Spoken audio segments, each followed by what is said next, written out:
everybody, episode 810 of the podcast of Assuming America, the Outdoor Sports Podcast. It is Wednesday, December 20th, 2023. People, I hope everybody's doing well. I hope everybody is having a great day. That is right. It is National Signing Day. And we got a jam-packed episode of the Dylan Raiola pod. Here is what you need to know about today's show. We are going to open. I want to start, before we get to the signing day stuff, USC. What the heck is happening at USC? After a disastrous year, 3 former 5 stars in the last 3 days have announced that they are leaving USC. Lincoln Riley is scuffling. Just how bad is this, and will it get fixed? From there, we are going to jump into the signing day stuff. We will obviously start with the news of the week since we last recorded. The number 1 quarterback in America, Dylan Raiola, officially does flip from Georgia to Nebraska. What does it mean for Nebraska now that it happened? And finally, with signing day here, just going to give you some stuff, some things to watch here on National Signing Day. Big names that could switch schools, what schools are making moves, what schools are falling apart. Lot to dive into. One quick scheduling note, just so everybody kind of knows the flow of this week as we head into a holiday weekend. Don't you worry. Torres plenty has you covered. We got 2 more episodes this week. I think this is what we're going to do. We're going to do a Thursday, probably a shorter show, reacting to National Signing Day. Obviously, if there's some big college hoops news, we will dive into it as well. Friday, though, going into the holiday weekend, we have a bonus episode, an hour-long interview with the legend Jim Calhoun, the former UConn head coach. We talk about the current Huskies, the former Huskies, recruiting Kemba Walker, recruiting Kevin Durant, some Huskies that he got, some Huskies that he didn't. Even if you are not a UConn fan, this will be a very fun listen for you. Hall of Famer Jim Calhoun, so excited for that. Next Tuesday after the holiday, we will preview the college football playoff and all of the bowl games. So busy week. And with that said, there is no more time to waste. And let's get to the topic of the day. And the topic of the day, listen, it is National Signing Day. So we're going to get to the National Signing Day stuff that you need to know here in just a few minutes. But the story to me, the topic of the day, right now, this second in the world that we traverse, kind of college football, college basketball, the topic of the day is what the heck is going on at USC? When we last talked about USC, well, it was bad. You can't sugarcoat it. This was a team that came in with playoff aspirations, national championship aspirations, with the reigning Heisman Trophy winner and projected number 1 pick in the NFL draft, Caleb Williams. There was no playoff. There was no, major bowl game. There's nothing as the Trojans finished 7-5, 1-5 down the stretch. And listen, there's no way to sugarcoat it. They were the most disappointing team in college football. The defense absolutely fell apart. Alex Grinch, the defensive coordinator, was fired. And you kind of thought after that, okay, maybe the dust will settle and everything will be okay. Just a few weeks ago, they obviously stole D'Anton Lynn, the defensive coordinator from UCLA. So they hadn't played in a while. They get a new defensive coordinator, and you sit there and say, you know what? Maybe Lincoln Riley has stemmed the tide. Maybe things aren't quite as bad as everybody was making it out to be, until this week when we realized, things are still really, really bad, really, really not right at USC. Unless you've been living under a rock, or if you don't follow the portal and all this stuff, USC is hemorrhaging not only players, but marquee players over the last couple days. On Sunday, we find out that Malachi Nelson, a former 5-star quarterback, many believed he was the heir apparent to Caleb Williams, comes in, red shirts behind Caleb Williams, plays in 2024. He announces he is entering the portal. Then on Monday, it's one thing to lose a quarterback who's never played meaningful snaps, but 2 of your best defenders off of a bad defense, guys that you really can't afford to lose, Damani Jackson, a cornerback that was rated as the #1 corner in the class of 2022, was the biggest high school recruit that Lincoln Riley signed in his first class. He announces he's leaving. Tackett Curtis, a star linebacker, emerging star, announces he's leaving. And then, oh, by the way, on Tuesday, Corey Foreman, who was signed by the previous staff but was an elite 5-star recruit, announces he is leaving as well. So in total, 3 former 5-stars in the last 3 days have announced they are leaving USC. And oh, by the way, on top of that, maybe your best rising defensive star. And so, yeah, I'm not going to sugarcoat it. It is not good at USC. What is going on? And then bluntly, like, is Lincoln Riley the guy to figure this out? Let's go ahead and dive in. So first of all, let me say this. It's not good. I'm not going to pretend it's good. That's not what I'm going to do over the next couple minutes. What I will say, though, is that bluntly, I think it's the old thing that I say on this show all the time. 2 things in life can be true. It's certainly not good. But what I will also say is I do think elements of it have been a little bit overblown in terms of just how bad it is. So the part that I think has been overblown is the loss of Malachi Nelson, okay? Again, former 5-star, was the number 2, 3, 4, whatever he was, quarterback in last year's class, was supposed to be the heir apparent to Arch Manning. He announces that he's leaving. Everybody freaks out. That's the one that I'll sort of defend Lincoln Riley on. One, it's because Lincoln Riley, you can criticize him for whatever, but he is the quarterback whisperer. He has had 3 Heisman Trophy winners, a 4th finalist if you include Jalen Hurts in that 1 year at Oklahoma. The guy knows quarterbacks. And more importantly than that, not only does Lincoln Riley know quarterbacks, Lincoln Riley is not afraid to play a talented quarterback if they are good enough early in their careers. It didn't work out for Spencer Rattler, but Spencer Rattler was the heir apparent after Jalen Hurts left. He got his chance as a redshirt freshman. The following year, when it didn't work out, Spencer Rattler gets benched for a 5-star freshman named Caleb Williams. And so I just bring it up because Lincoln Riley has a history of playing young quarterbacks if they're good enough when they're ready. And so the fact that Malachi Nelson leaves with another piece of information tells me that he probably wasn't ready to be the quarterback next year.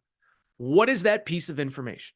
Well, the piece of information is bluntly, since even before the transfer portal officially opened, Lincoln Riley has been flying all over the country to see recruits and visit quarterbacks, specifically transfer quarterbacks. In case I'm not making myself clear here, since before the portal opened, he's been flying around visiting transfer quarterbacks. Remember, the portal opens, but before that, graduate players and also guys on teams that where the coach left, you could visit those players. And even before the portal opened, Lincoln Riley was on a plane to see Will Howard, the Kansas State quarterback. I think it was the first week of December, right around the time of those conference championship games. And so that right there told me, wait a second now. There was the heir apparent on campus right now. So if that kid was ready, Lincoln Riley would not be traveling all over the country. Now, you could say Lincoln Riley misevaluated him. You could say he was never the right guy. But what I don't blame Lincoln Riley for is if this kid isn't ready, if he's not the guy and you have to go get another quarterback, then that's what you got to do. And so as I'm recording, it isn't official yet, but Will Howard is expected to be the next USC quarterback. He is expected to transfer in. By the fact, let me Google that really quick, make sure nothing has changed here in the last couple of minutes because it feels like it could happen at any moment. But Will Howard is expected to transfer in. And there's another element to this as well. The other element is as follows. Malachi Nelson put out his first list of schools that are interested in him. And let's just say it's not exactly the type of list that you would expect from a former 5-star quarterback. Among the schools, according to On3, that are in contention to get Malachi Nelson, you have TCU. You have, on top of that, you have Houston. You have Tulane. You have South Carolina. Let me ask you a question. Does TCU and Houston and Tulane, do those sound like the kind of teams that you're going to be heartbroken if you lose your quarterback if you're at USC? No. And so you add in the fact that the portal guys Lincoln Riley is being aggressive with the schools that are recruiting Malachi Nelson. It's not a knock on the kid. It's not that he's a bad person. I always like to say that. I'm not picking on him. But those two things make me believe that he was not going to be the quarterback next year. And so go ahead, let him go. Where I do think there is concern if you're a USC fan, the defensive guys are bailing ship, okay? And the first reaction, everyone's going to say, well, the defense stunk and how good could they be anyway and blah, blah, blah, blah, blah, and this and that. Well, according to the recruiting rankings, they were really good. Damani Jackson was the number 1 rated cornerback in the high school class of 2022. He chose USC over Alabama and Michigan. And I bring that up to say that he has clearly not gotten developed while at USC. I think to me, this is very interesting. I'll say this, it's kind of weird. I saw him during a USC game this year. I was watching a USC game on TV, and I saw him on the field, and I said, I wonder what it's like to be that kid. You could have gone to Alabama. You could have gone to Michigan. You end up going to USC. You're a SoCal kid, stay home, play in front of mom and dad. Well, now you're in year 2. You haven't been developed the way that you wanted to be. Your team's not winning. The defense isn't good. And I remember sitting there saying, like, I wonder what that kid is thinking right now. And so I bring it up because him entering the portal, what that says to me is that this was a kid, a 5-star coming out of high school. When you're a 5-star, it means that you think you're going to be a 3 and done. It means that you think, I'm going to come to college, I'm going to ball out by my sophomore year, I'm going to be really good by my junior year, I'm going to be a star by my 4th year, I'm going pro, and I'm going to be a first rounder. And so the fact that he is leaving right now tells me that he feels like he is not being developed. Now, I'm sure some of it maybe is on him, whatever. But the fact that Alabama and Michigan have already emerged as potential suitors, that leads me to believe that, the talent is still there. It just isn't being unlocked by the USC coaching staff. I know there's a new coaching staff coming in, but that's a pretty darn good sign. If Nick Saban is interested in you, it means you're still a pretty good football player no matter what's happened at USC. Tackett Curtis is kind of the same thing. Linebacker from Louisiana. Now, maybe it's a little different for him. Kind of came across country as a freshman, but he had like 44 tackles as a true freshman this past year. And so to lose him hurts. And I think to lose him with Damani Jackson, it speaks to something else that I just mentioned. It speaks to elite defensive players do not feel like they are being developed at USC. Now, listen, to be clear, it's obvious they're not. I mean, USC's defense was abysmal. But the bottom line is, you hope going into this offseason with a new defensive coaching staff, you can sell those kids on, look, guys, I know it's been bad. I know last year was embarrassing, but stick with us. We have a plan. We're going to make it work. Now, to the credit of the kids, listen, one thing I've learned doing this as long as I have, kids are smarter than they ever were before. They don't fall for the nonsense, and it was going to be a tough sell to keep them, but it speaks to me that those kids are not buying the message. And so overall, what I would just say is, listen, I think it's going to be an interesting couple months for Lincoln Riley. I'm not ready to completely bail ship on him yet for a few reasons. One, I do like all the defensive additions on the defensive coaching staff. As I mentioned, D'Anton Lynn, the defensive coordinator who completely changed UCLA's defense in 1 year, he comes over. Remember, Matt Entz, the North Dakota State head coach, is coming in as the linebackers coach. So by all accounts, they've really upgraded the defensive staff. And I give Lincoln Riley credit. He said kind of in his post-season press conference after the season ended, he said point blank, we got to change everything around here. And it starts with the way we recruit, with the way we practice. And that's something we've talked about on this show. It's not a very big secret in college football circles that USC is kind of a country club type program. I've talked to many people who have the ability to watch practices. Us in the media, we only get to watch a little bit here and there. But I've talked to people who've been in practice who are just like, it's the softest practice I've ever seen. And so I give credit to Lincoln Riley for being willing to change, for being willing to change how they practice, how they prepare, all that good stuff.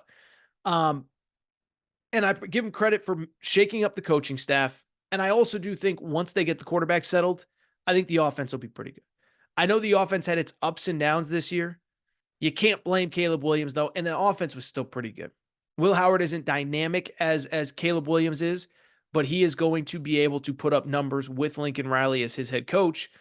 And so I'm excited to see what's next. But I'm not going to sit here and sugarcoat it. I'm not going to sit here and lie. I didn't even mention as we approach National Signing Day here. Right now, USC is the 19th ranked class in the country. There's just a lot not going on right now. So we'll see what happens. I'm not quite as down because I like the defensive hires. I like some of the offensive personnel. But man, oh man, oh man, it is crazy how quickly things can change in college football, in recruiting, and in perception of your program. USC is not in a good spot right now. All right, so what I want to do, take a quick break, come back. When we come back, you want to talk about the opposite? What did I just say? I just said it's amazing how quick perception of your program can change. Well, in a negative way, you could certainly talk about USC. But in a positive way, the news we were waiting for becomes official. Dylan Raiola, the #1 quarterback in America, flips from Georgia to Nebraska. Unless something crazy changes, he's signing with Nebraska on Wednesday. We're going to talk about that. We're going to talk about all the other storylines you need to know. Quick break. Be right back. All right, everybody. I'm back. Gonna be back. Final segment of this abbreviated show. So good to be back. I do want to go ahead and wrap. As I said to lead the show, as all of you know, today is National Signing Day in college football. That is right, pen to paper, all the elite recruits, or not all of them, but most of them are set to sign, go to the school of their choice, whatever, blah, blah, blah, blah, blah. And in just a minute or two, I want to go through the big storylines, the things to follow today on Wednesday, some players who are maybe committed but thinking about going other places, because there are a lot of interesting storylines going in, the teams that are trending up, the teams that are trending down. So we are going to talk about all of the big storylines here on National Signing Day in just one moment. The thing is, though, as big as anything that possibly could happen today here on National Signing Day, the single biggest story that will come out of the recruiting cycle of 2024 actually took place on Monday. We talked about it last week. We talked about it on YouTube. We have gone back and forth on this fascinating story of Dylan Raiola, the #1 quarterback in America. He was committed to Georgia, has been committed to Georgia since May. And about a week ago, we find out that he may actually be seriously considering flipping to Nebraska. Well, I bring it up because on Monday, that news became official. Dylan Raiola, the #1 quarterback in America, is officially going to Nebraska, baby. That's right. Grab your Tommy Frazier jerseys, baby. It's 1994 all over again.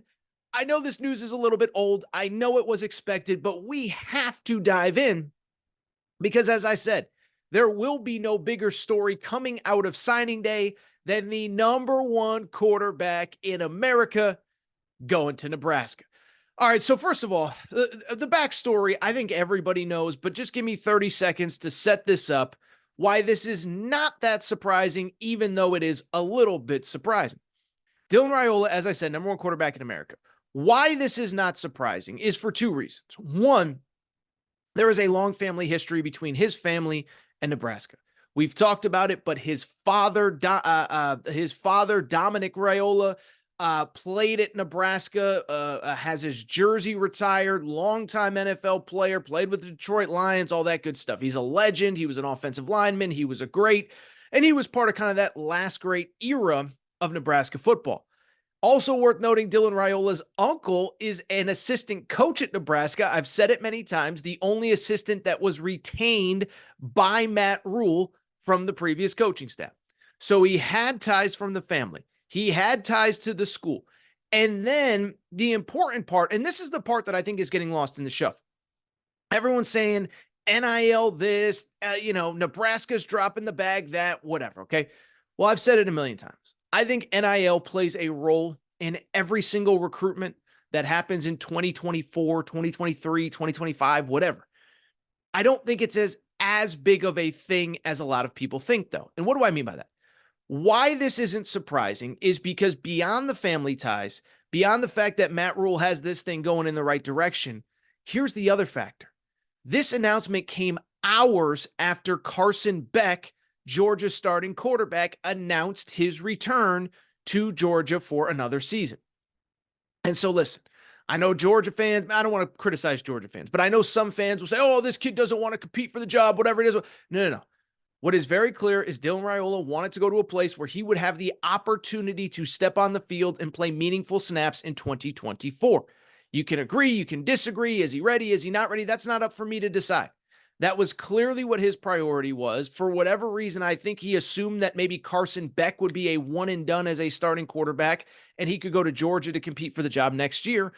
And when that became obvious that it wasn't going to happen, he started looking around.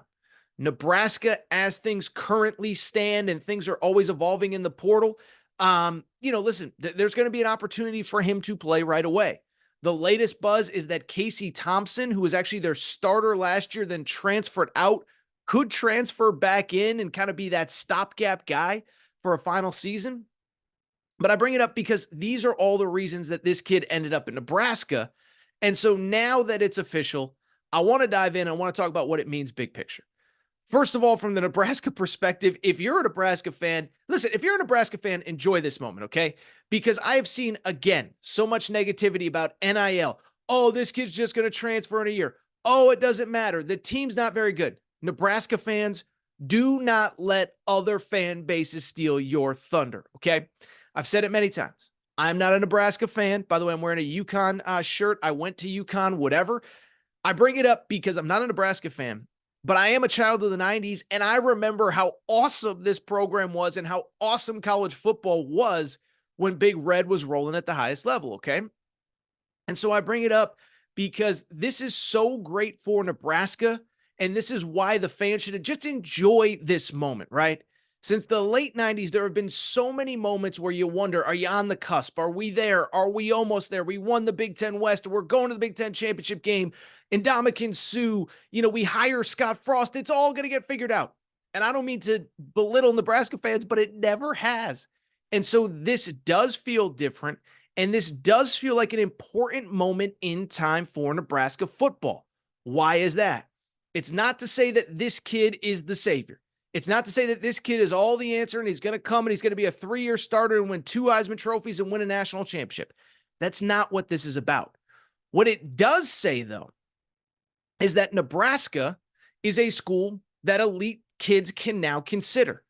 Recruiting, if you learn anything, and we'll talk about it here in a minute, recruiting is so cyclical. Recruiting is so somebody's hot now, they're not hot a minute later, right? In the spring, Florida was the hottest program in the country. Now they're bailing water trying to keep their recruiting class together. Texas has not been cool forever. Now they're the cool school. They're getting everybody's, they're flipping kids left and right. And so this recruiting stuff changes fast. But to get this kid committed, even if it is for family ties, even if NIL does play a role, it's so important to just show other elite players Nebraska's okay. Nebraska's cool. We can win at Nebraska. Dylan Raiola believes in him, so should you. Doesn't mean they're going to sign a number 1 class next year. It just is a positive moment, a positive direction for Nebraska. And I'll tell you this. I really do think that this program is headed in the right direction under Matt Rule. We'll get to Matt Rule in just one moment. Beyond that, beyond the Nebraska element, this is important as far as I'm concerned. I also think this is good for college football.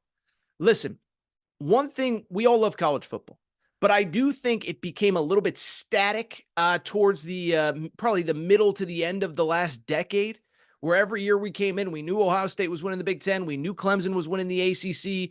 Bama had a stranglehold on the SEC. Here or there, somebody else stepped up. But now you're seeing with NIL and with the portal, the college football playing field flattening, right?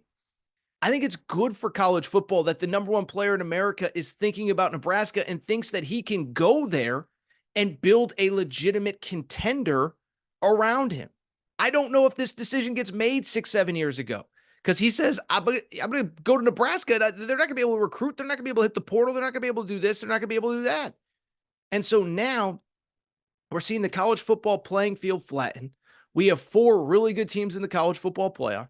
I think we all think Georgia could have won games if they had gotten in a playoff. Oregon could have won games if they got in a playoff. Ohio State was number 2 in the country going into the final weekend of the season. And so now you add Nebraska into the fold. Florida State is good again. Tennessee is on the way up. It's just good for college football to have a lot of these programs operating at the highest level. And I think Nebraska might be next, right? I'm not saying that it's going to happen overnight. I'm not saying that they're going to make even a 12-team playoff next year.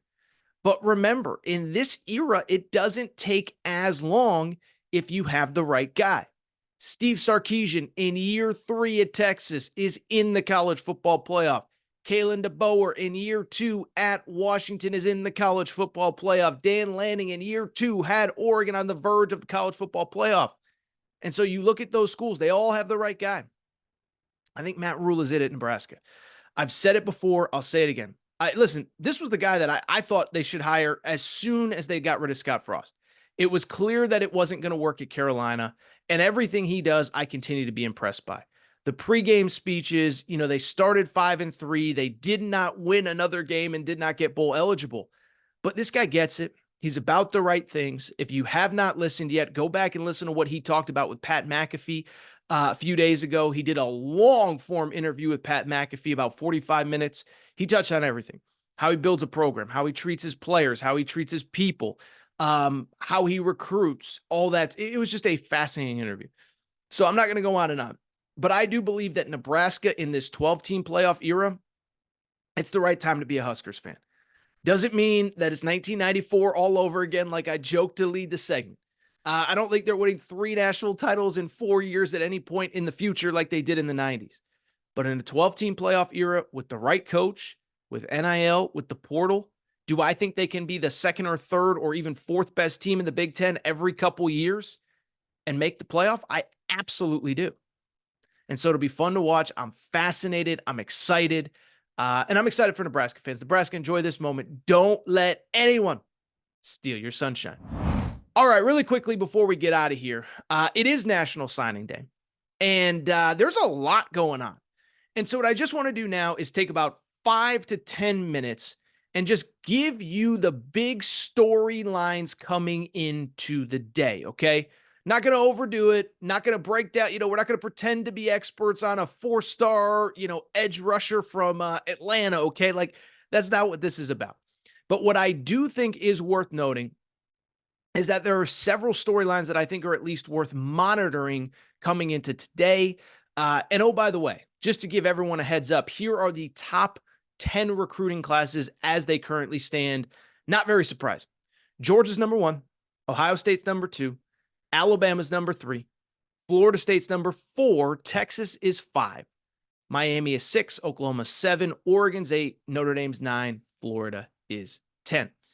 And so what I just want to do now, by the way, I don't think there's any super shocking teams in the top 10. Miami obviously being at number 6 is kind of interesting. We'll talk about them in a minute. But let's dive into the big storylines heading into today, heading into National Signing Day, and everything you need to know. Storyline number 1. Are there going to be any major flips, right? Because I think the big story is everybody's committed.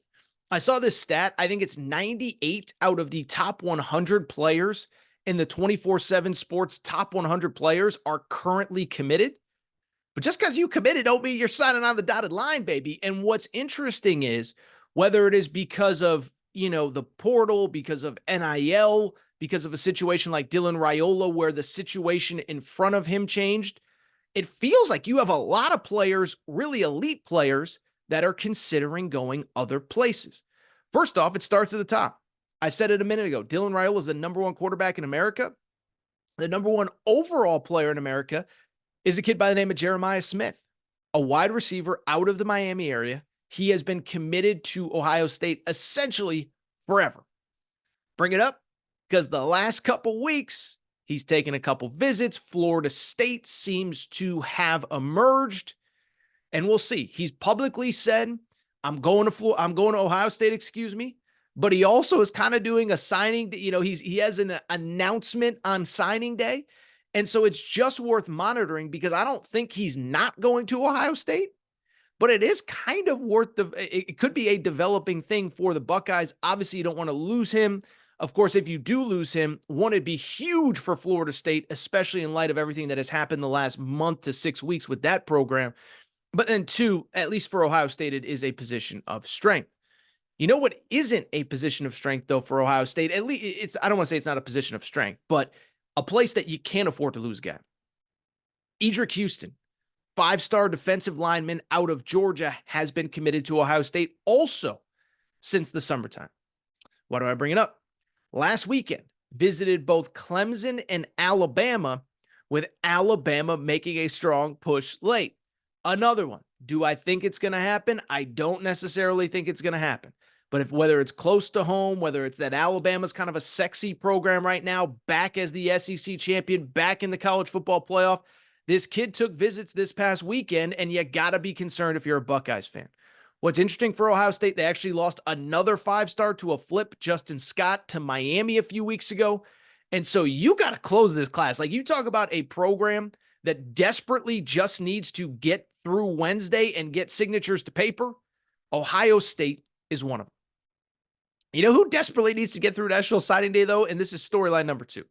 There is no program whose class is taking on water, class is falling apart, quite like Billy Napier and the Florida Gators. Okay, and this is, Florida fans get mad every time you say anything bad about them, but the bottom line is this recruiting class is a debacle, okay? Started out great. Number 3 recruiting class in the country during the summer into the fall. And then they got a commitment from one of the best defensive linemen in high school football named L.J. McCray, and it felt like, okay, Billy Napier, whatever happens on the field, they're going to have a great recruiting class off of it. Problem was they started losing games. At that point, they lost a bunch of marquee recruits.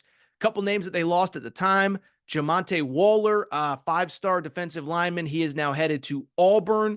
Wardell Mack, a defensive back who's headed to Texas. They also lost an offensive lineman to Georgia. And then on Monday, it was right before the Dylan Raiola news, they also lost a star defensive back, a star safety, Xavier Filsaime. I trip over his name all the time, but Xavier Filsaime was committed to Florida, was one of their top 2 or 3 ranked recruits. He flips to Texas. So just in the last month, they've lost 4 marquee recruits, and it could get worse today on signing day. Couple guys to keep an eye on. One, the good news is their star quarterback, the centerpiece of their class, is a kid named DJ Lagway, maybe the second best quarterback in America behind Dylan Raiola. He's going to sign. I know some people who kind of peripherally know him and his camp. Whatever, I don't know if he loves Billy Napier, if he loves Gainesville, if he loves the Gator Chomp, but I don't think he's flipping. There was late buzz that could Texas A&M get involved. I think it's too little too late for that new coaching staff. Beyond that, though, pretty much every Florida Gators recruit is kind of up in the air going into National Signing Day. The L.J. McCray kid I just mentioned, on 3 has him as the best defensive lineman in the country. Well, last couple of weeks, he's taken visits to Auburn. He's taken visits to Florida State. Quiet kid, doesn't say much. You can't really get a feel for what his recruitment is. But if you're Billy Napier, you're sweating, because that's the kind of guy you cannot lose this late. He is not replaceable. That's like a first day of the NFL draft type guy. Beyond him, there's another kid, Amaris Williams, another elite defensive lineman, 4-star from North Carolina. I've said it on the YouTube channel. I'll say it here. I've never seen this before. As I record, he is currently committed to Florida. Every single one of his crystal ball predictions has him going to Ohio State. And then, oh, by the way, he just took a visit to Auburn as well. So you look at that whole situation, it's like, what is going on? Committed to Florida, crystal balls to Ohio State, going to visit on Auburn. It's insanity. And then they had a linebacker that has been committed forever who took a visit to Miami this weekend. So you're talking about literally probably 3 of your top 4 remaining recruits are on serious flip watch. This after losing 4 high-profile recruits as well. Billy Napier, get your butt to Wednesday. What's the old Ricky Bobby meme? Sweet baby Jesus, get me to Wednesday. That is Billy Napier going to bed tonight if he goes to bed at all. Number 3, big storyline here. I'm wearing a hoodie, okay, for those watching on YouTube. What does Coach Prime have up his sleeve? Because the thing about Coach Prime, National Signing Day might as well be called National Coach Prime Flip Day, because the thing about Coach Prime, for all the talk about all the portal kids he's gotten and the really good high school players he's gotten this year, there is something that I find very interesting. It's kind of quiet going into National Signing Day, but here's the thing. It was quiet going into National Signing Day 2 years ago. Nobody had Coach Prime projected to flip Travis Hunter. Nobody. Then National Signing Day comes, you hear the Travis Hunter rumors. He's not going to Florida State. Oh my goodness, he might go to Jackson State. Then last year, going into National Signing Day, there was no buzz at all that Cormani McClain, the number one corner last year, was going anywhere other than Miami. Then National Signing Day comes, Cormani's not signing with Miami. What's going on? Oh, he ends up at Colorado. And so just because Colorado hasn't been linked to people doesn't mean that Coach Prime ain't making moves, and that's what I want to watch for today. Who are the potential people that could flip on National Signing Day? Just a couple names to keep an eye on. Jaquan McCroy, big offensive tackle. He's about 6'8", 6'9", committed to Oregon. He's actually from Alabama. Took a visit to Colorado a few weeks ago. He's been on Flip Watch since. I think it's interesting, by the way, Oregon just stole a transfer commit from Colorado, was committed to Colorado named Matthew Bedford. So is Dan Lanning playing the chess piece game with Coach Prime as far as you took my guy? So I'm going to take yours. I don't know, but keep an eye on him. Boo Carter, a 4-star two-way player from Tennessee, has been committed to the Vols forever, but really good friends with Jordan Seaton, that 5-star that just committed to Colorado a few weeks ago. So keep an eye on that one. I also saw this. Charles Lester, a 5-star defensive back, has been committed to Florida State for a while. He tweeted something about, oh, people are coming in with the NIL bag, whatever. And everyone in his comments are speculating, who could it be? Who could it be? There's a GIF of Coach Prime. He retweeted it. So is Coach Prime potentially going to hijack another Florida State recruit? We will see. A couple other storylines worth keeping an eye on. One, I think this is important. We talked about the health and ecosystem of the college football community right now. And I bring it up because we just talked about it with Nebraska. Right now, Florida State has the number 4 recruiting class in the country. Miami has the number 6 recruiting class in the country. Now, Florida State, I think, is playing both offense and defense. We just mentioned number 1 player in America, Jeremiah Smith, has visited Florida State of late. LJ McCray as well. It is worth noting, though, a couple of their high-profile players are flirting with other people. We just mentioned Charles Lester flirting a little sort of bit with Colorado. Their top recruit, KJ Bolden, took a visit to Auburn in recent weeks. And so I just bring it up because Florida State is trending towards a top 5 class. And Miami is trending towards a top 5, top 6 class after a 7-5 season.